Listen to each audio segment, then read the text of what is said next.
Hey everybody, welcome back to the Magic Channel Card Tricks, and today we're going to learn a classic of Magic that involves two decks of cards. This is You Do As I Do. You Do As I Do is a age-old trick. It's always taught to beginning level magicians. I remember first reading it in a magic book when I was away at summer camp. And so this trick has been a part of my life for a very long time, and it's very easy, and it involves a principle that you and I have already learned together. So this is another trick using the key card.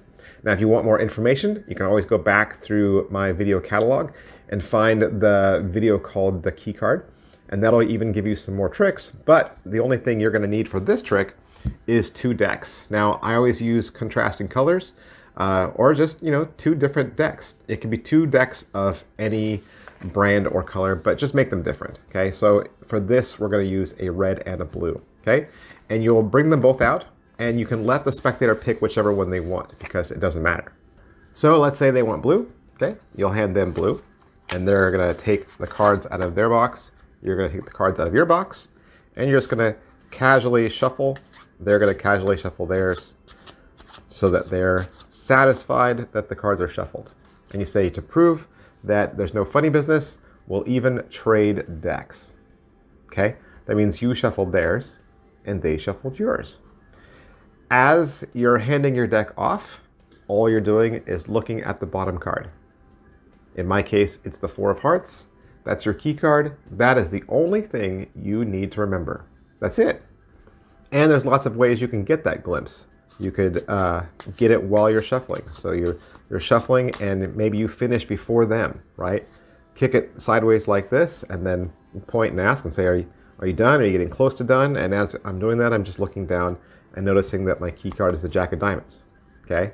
So, or you could do like I said before, and just as you hand the cards off, you look under here and notice that it's the Jack of Diamonds.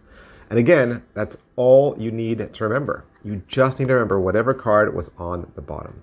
Sometimes when you do a shuffle like this, you can remember what the bottom card is because you're letting him fall. So maybe I'm going to let the Jack of Diamonds, as I do this, maybe I'll let the Jack of Diamonds fall first. So if I let it fall first, well, then I know it's on the bottom, right? And you can do it as sloppy as you want. You don't have to look like you're an expert card shuffler. And that Jack of Diamonds is still on the bottom, okay? That's your key card. That's it. So you're going to hand the cards over to them, and you're going to take the cards from them, okay? So they've shuffled this deck, and they have the deck that you shuffled. And now you're going to tell them to go through the cards and pull out any card they like. And they have a free selection. They can pull out any card they like. You are going to up-jog one card, and it doesn't matter which one, because we don't care. It could be any random card. It doesn't matter. You don't need to memorize it. The only thing you have to remember is your key card over there, which is your Jack of Diamonds. You're going to place the card down, place the deck down like that, okay? Let's just get the spectator's deck out too, okay? So let's just say they've selected this card, which is the King of Spades, okay? So you're going to tell them, do as I do, okay? You're going to place their selection on the top. The spectator will place their selection on the top. And then you'll tell them to cut the cards. They cut the cards, okay? And then complete the cut so that it's completely lost, right? And then you say, let's trade decks again. So they take yours and you take theirs. And you say, now take that deck and find the card that you selected and bring it out face down. So they're going to go through this deck and they're going to look for their King of Spades, okay? You're going to go through this deck and you're going to look for your Jack of Diamonds, right? And your Jack of Diamonds, once you find it, will be sitting right on top of their card. Let me show you what that looks like. If I were to fan these cards out like this, my Jack of Diamonds is right here, right? And it's sitting on top of the King of Spades. So I don't need to remember my Jack of Diamonds anymore. All I'm looking for is the card that's under my card. So I tell them, find your card and I'll find my card. But I'm not really finding my card, I'm finding theirs, right? I find my Jack of Diamonds, I find my King of Spades, and I outjog it and bring it out, okay? They're gonna do the same.